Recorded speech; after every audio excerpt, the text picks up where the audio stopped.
include superconducting phenomena.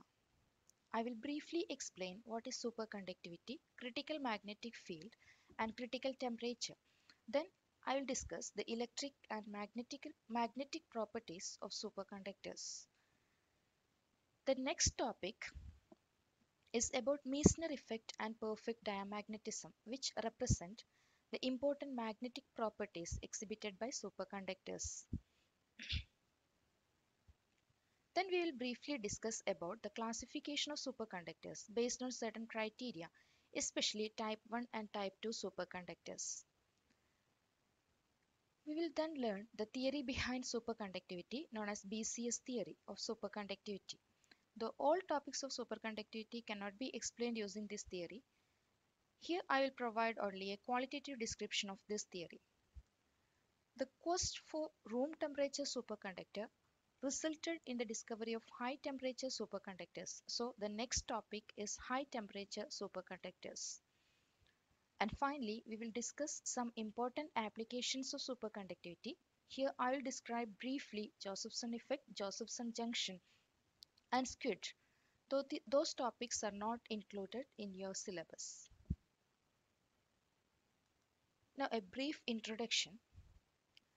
Based on the ability of various materials to conduct current, the materials are classified as conductors, insulators, and semiconductors.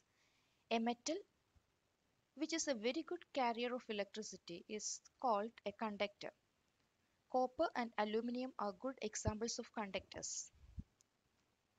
A very poor conductor of electricity is termed as an insulator. Glass, wood, mica, diamond are examples of an insulator.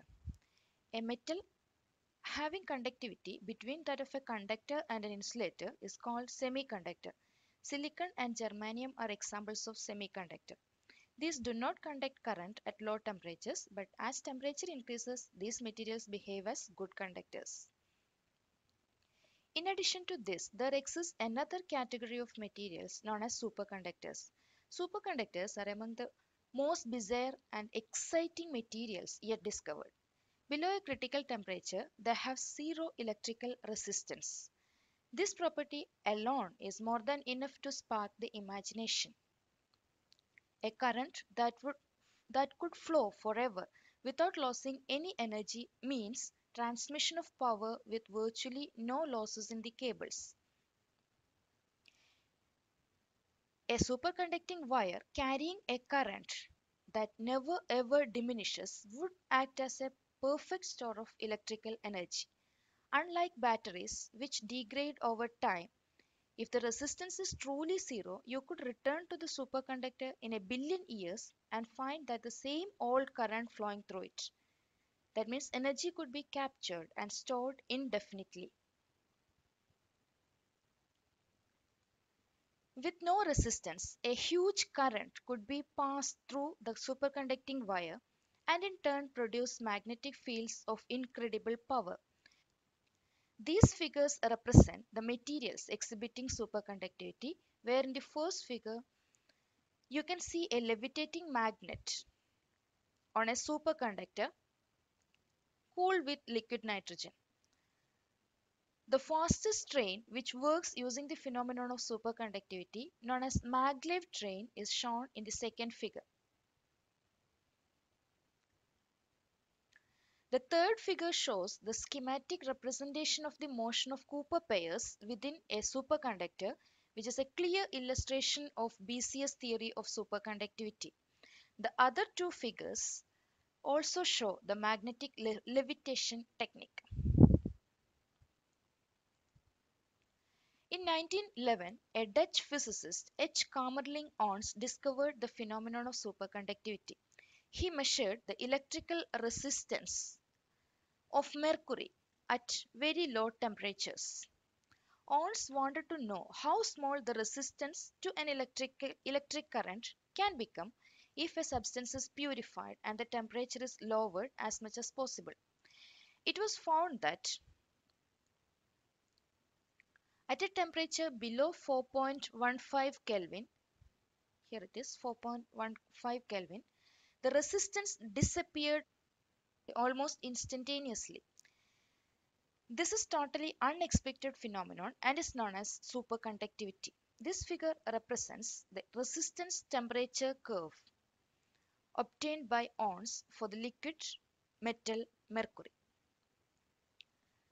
Thus, superconductivity is a phenomenon occurring in certain materials, generally at very low temperatures. Superconductivity is the phenomenon of exactly zero electrical resistance and the exclusion or the expulsion of interior magnetic field when the specimen is cooled below its critical temperature. In other words, for some materials, the resistivity vanishes at some low temperature and they become superconducting. These materials are known as superconductors.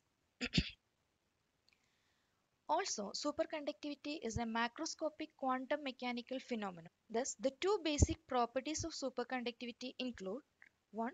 Zero electrical resistivity, which represents an electrical property, and second one, perfect diamagnetism, which represents a magnetic property. Thus, it is clear that superconductors have both electric and magnetic properties. That is, they behave or they have a negative susceptibility and they acquire a polarization opposite to the applied magnetic field. Now, let us define the critical temperature of a superconductor. For that, consider the same curve showing the resistance of mercury as a function of temperature. Here, the x-axis represents the temperature and the y-axis represents the resistance of liquid metal mercury. This region represents the normal conducting state of the metal and this region represents the superconducting state.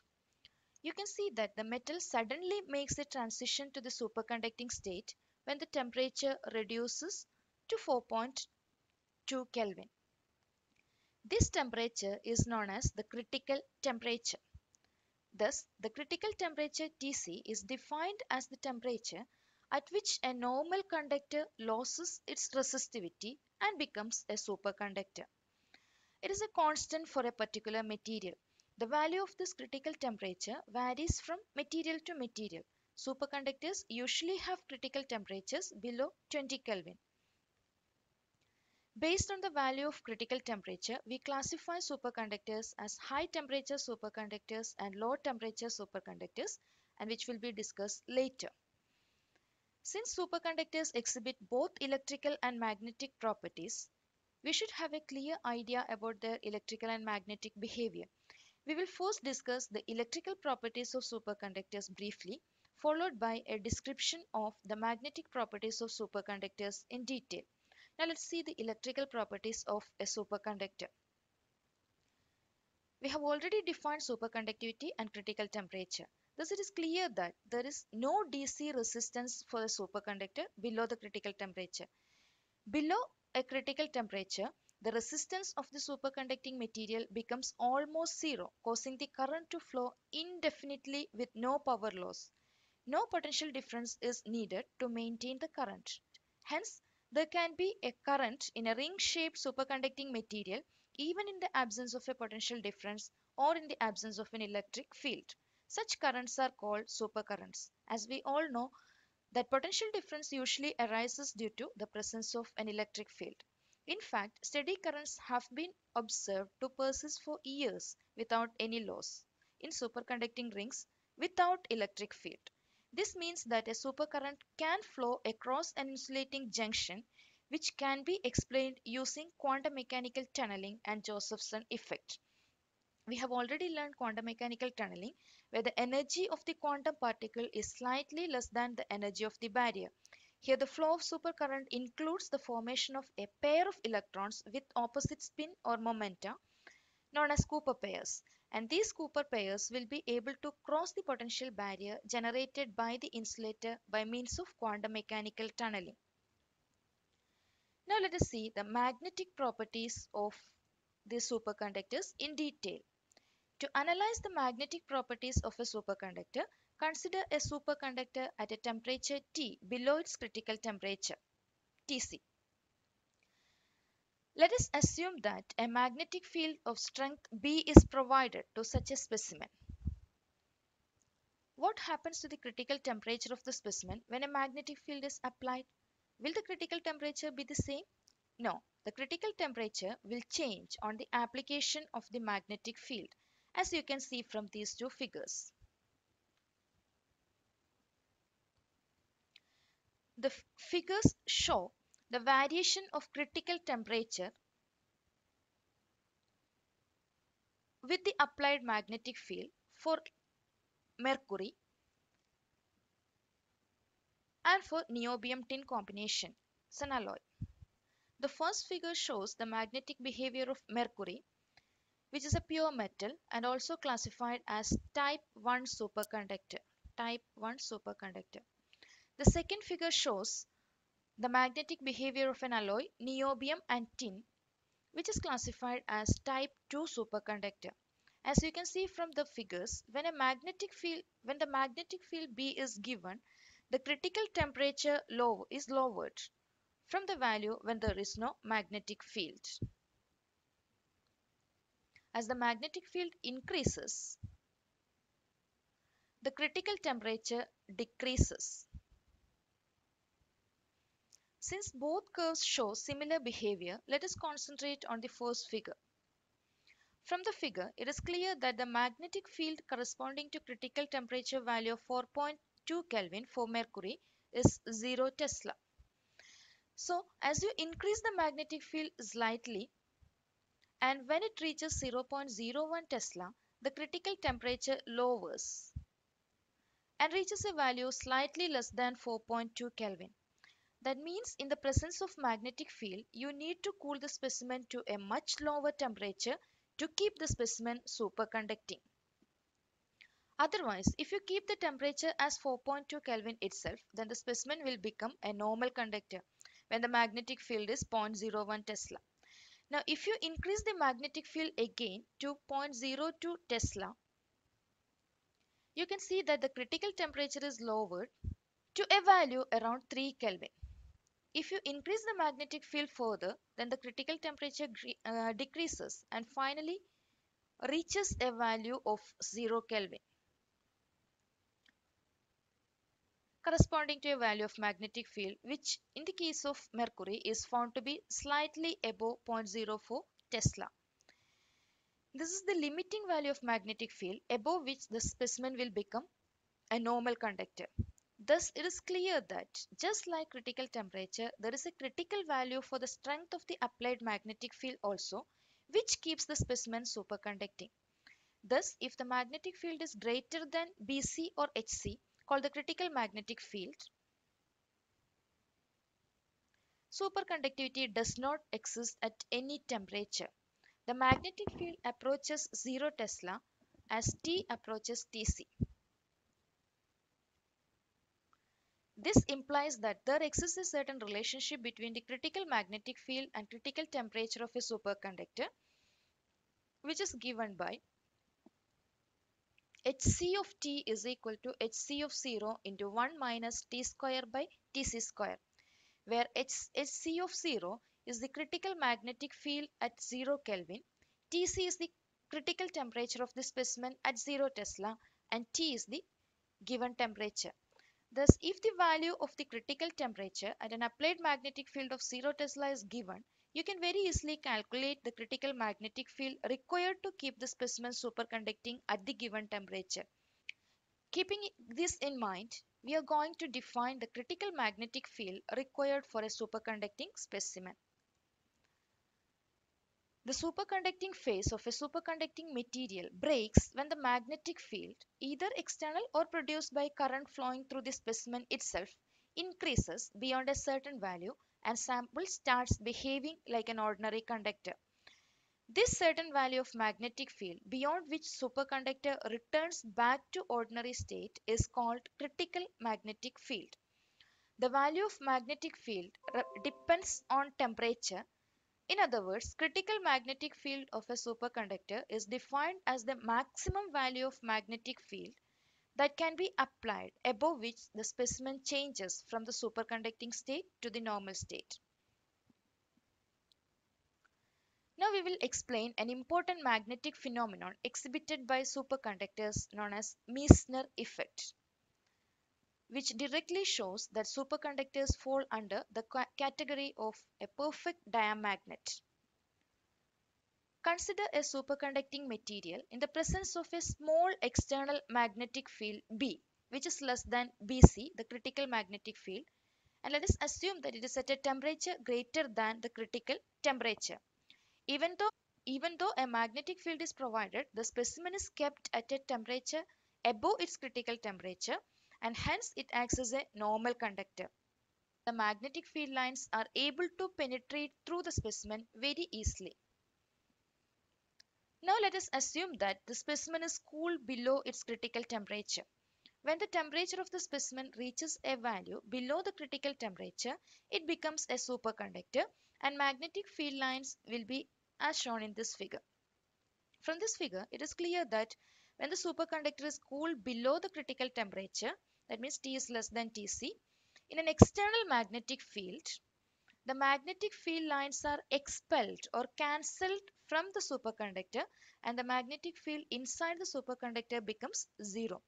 In other words, the internal magnetization of the specimen is such that it cancels all the externally applied magnetic field lines and the material experiences zero magnetic field lines inside the specimen. This means that the internal magnetization is equal and opposite to the applied magnetic field. This exclusion or expulsion of magnetic flux lines from the interior of the superconductor as the material undergoes a transition to the superconducting phase is known as Meissner effect. The Meissner effect clearly shows that no magnetic field lines can exist inside this superconductor as long as it is in the superconducting state. Meissner effect can also be defined as the phenomenon in which the materials become diamagnetic at the superconducting temperature and cancels all the flux entering inside, or the process of excluding magnetic field. Using Meissner effect, it can be easily shown that a superconductor acts as a perfect diamagnet. To show that a superconductor is a diamagnet, let us consider a superconductor at a temperature below its critical temperature. That means T is less than Tc. Let us assume that the specimen is placed in a magnetic field. Assume that the intensity of magnetic field applied to the specimen is H, where when a magnetic field is applied, the specimen will develop an internal magnetization which is given by capital M. And there is an equation which relates the externally applied magnetic field to the internal magnetization and is given by B is equal to mu 0 into H plus M, where B is the magnetic field present within the specimen, H is the applied magnetic field or the intensity or magnetizing field, M is the internal magnetization, mu 0 is the magnetic permeability. But according to Meissner effect, all the magnetic field lines are expelled from the interior of the specimen. Hence, the specimen experiences a zero magnetic field within it, or in other words, B is equal to 0. So, B is equal to mu 0 into H plus M is equal to 0. Or in other words, mu 0 into H plus M is equal to 0. But mu 0 is equal to 4 pi into 10 raised to minus 7. So, it can never be equal to 0. That means H plus M is equal to 0. Or in other words, H is equal to minus M. And we define the magnetic susceptibility as the ratio of internal magnetization to the magnetizing field. So chi, the magnetic susceptibility, is equal to M by H, and which in this case is equal to minus 1, which implies that the magnetic susceptibility has a negative value. Normally, diamagnetic materials have susceptibilities less than 1. Thus, a superconductor is a perfect or ideal diamagnetic substance. In other words, Meissner effect is the phenomenon in which the materials usually become diamagnetic at the superconducting temperature and it cancels all the flux entering inside. Meissner effect acts as the working principle of high-speed superconducting maglev trains. So this is a maglev train. A few countries are using powerful electromagnets to develop high-speed trains called maglev trains. Maglev is short for magnetic levitation, which means that these trains will float over a guideway using the basic principle of magnets to replace the old steel wheel like this. Maglev, derived from magnetic levitation, is a transport method that uses magnetic levitation to move vehicles without touching the ground. With maglev, a vehicle travels along a guideway using magnets to create both lift and propulsion, thereby reducing friction by a great extent and allowing very high speeds. Magnetic levitation or maglev or magnetic suspension is a method by which an object is suspended with no support other than magnetic fields. A superconductor refuses to let magnetism penetrate inside it as explained by Meissner effect. Thus, maglev trains work using the phenomenon of superconductivity and Meissner effect. Magnetic materials and systems are able to attract or press each other apart or together with a force dependent on the magnetic field.